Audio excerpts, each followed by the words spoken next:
जेठानी पूनम और देवरानी सपना के घर का बंटवारा। इस कहानी की शुरुआत कुछ इस तरीके से होती है कि कांता गुस्से में आती है और बड़ी बहू पूनम को बोलती है कि बहू जल्दी जल्दी काम को समेटो क्योंकि शादी का घर है और टाइम बिल्कुल भी नहीं है। तो पूनम बोलती है कि मम्मी जी कूलर को साइड में कीजिए और इस बार एसी लगवा ही लीजिए। मैं तो सपना का बेसब्री से इंतजार कर रही हूँ कि कब मेरी देवरानी आए और मैं उसके साथ देवरानी और जेठानी की तरह ना एक बहन की तरह रहूँ।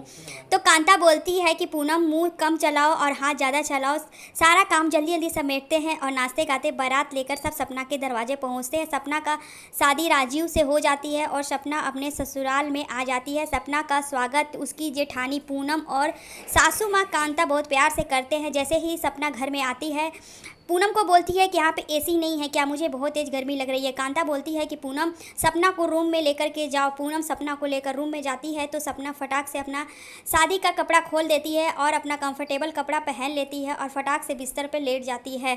पूनम को थोड़ा अजीब लगता है कि उसकी देवरानी किस तरह से व्यवहार कर रही है, लेकिन पूनम कुछ नहीं बोलती है, वहाँ से चली जाती है। तभी सपना अपने पापा के पास फ़ोन करके बोलती है कि पिताजी जल्दी से जल्दी यहाँ पे 2 एसी भेजवाइए। उसके पिताजी तुरंत एसी भेजवाते हैं। एक एसी वो अपने रूम में लगवाती है और दूसरी एसी अपने सासू माँ के कमरे में।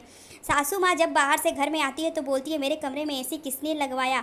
सपना बोलती है कि मम्मी जी आप इतनी गर्मी में कैसे रहते हो, मैंने तो अपने पापा के पास फ़ोन कर दिया और मेरे पिताजी ने 2 एसी लगवा दिया, एक आपके कमरे में और एक मेरे कमरे में। अब आप ठंडी ठंडी हवा लीजिए, गर्मी में आपको रहने की कोई ज़रूरत नहीं है। तभी पूनम आती है और बोलती है सपना चलो मेरे साथ किचन में मेरा हेल्प करा दो।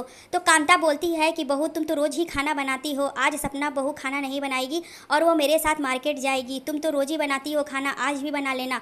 पूनम को बड़ा अजीब लगता है, उसकी सासू माँ सपना का बहुत सपोर्ट कर रही थी और छोटी बहू को लेकर सासू माँ चली जाती है मार्केट। तो पूनम बोलती है कि सपना बहुत ढेर सारा कपड़ा है, चलो तुम मेरे साथ धुलवा दो।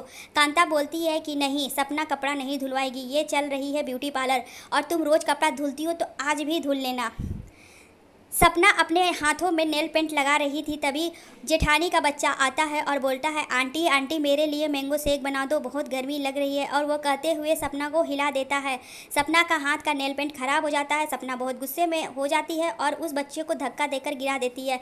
बच्चा ज़ोर ज़ोर से रोने लगता है। तभी पूरे परिवार इकट्ठा होता है और सब सपना को डांटने लगते हैं कि तुमने बच्चे को क्यों गिराया। पूनम बोलती है कि तुम्हारी हरकत अब बहुत ज़्यादा बढ़ गई है, मैं तुम्हारे साथ नहीं रह सकती। सपना बोलती है तुम्हारी इतनी हिम्मत, तुम्हारी औकात ही क्या है, तुमने मुझे डांट लगाया, मैं तुम्हारे साथ नहीं रह सकती। दोनों देवरानी और जेठानी में झगड़ा होने लगता है। तभी राजीव बोलता है मम्मी दोनों को समझाओ। कांता बोलती है कि मैं कुछ नहीं समझाऊंगी, जो इन लोग को समझ में आता है कर ले, दोनों कर ले अपने घर का बंटवारा। सपना फटाक से व्हाइट कलर का पेंट लाती है और पूरे घर में एक लकीर खींच देती है। किचन में, आंगन में और डाइनिंग टेबल पे कोई भी कोना नहीं छोड़ती है और घर पे आधा आधा लकीर खींच देती है। सपना ये काम कर कर बहुत ही ज़्यादा खुश हो रही थी क्योंकि उसे अपनी जेठानी के साथ रहना बिल्कुल भी पसंद नहीं था। वो फ्रिज के ऊपर भी लकीर खींच देती है, आधा फ्रिज जेठानी का और आधा फ्रिज देवरानी का। एक साइड पूनम का परिवार और एक साइड सपना सास बहू। कांता बोलती है कि सपना बेटा बहुत ज़ोर से भूख लगा है, अब तो हम लोग अलग हो चुके हैं, जाओ तुम किचन में और खाना बना लो।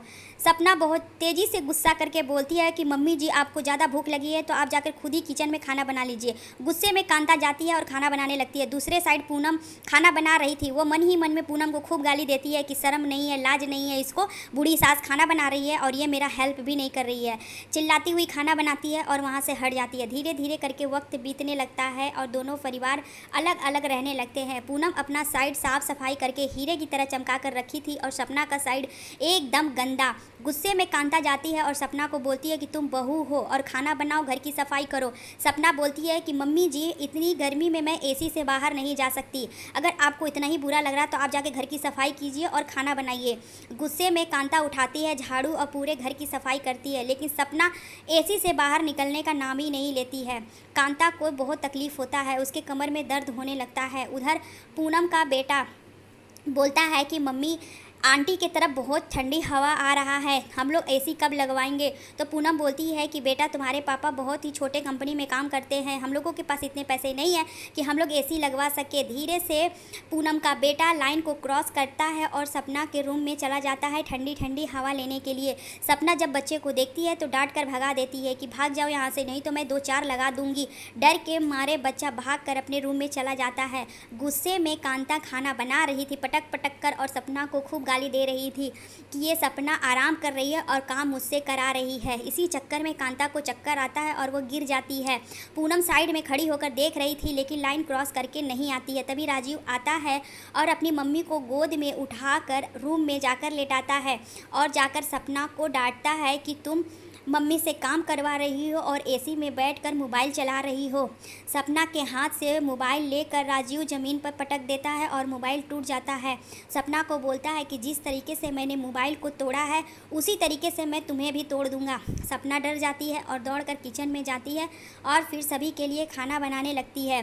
सपना मन ही मन में गुस्सा करती है कि इतनी गर्मी में मुझे खाना बनाना पड़ता है, और वो कपड़े धुलने के डिटर्जेंट की जगह फिनाइल डाल देती है और सारे कपड़े का कलर उड़ जाता है। वो मन ही मन में पछताती है कि मैंने पूनम से बंटवारा क्यों किया। वो पूनम से माफ़ी मांगने के लिए पूनम के रूम में जाती है और क्या देखती है कि सासू माँ पहले से ही वहाँ पे। सास बहू दोनों लोग हाथ जोड़कर पूनम से माफ़ी मांगते हैं कि बेटा मुझे माफ़ कर दो, भाभी मुझे माफ़ कर दो, मैंने बहुत बड़ा गलती किया जो इस घर का बंटवारा कर दिया। अब हम सभी लोग मिलजुल कर साथ में रहेंगे। पूनम तो पहले इनकार करती है लेकिन मान जाती है और फिर सभी लोग साथ में रहने लगते हैं।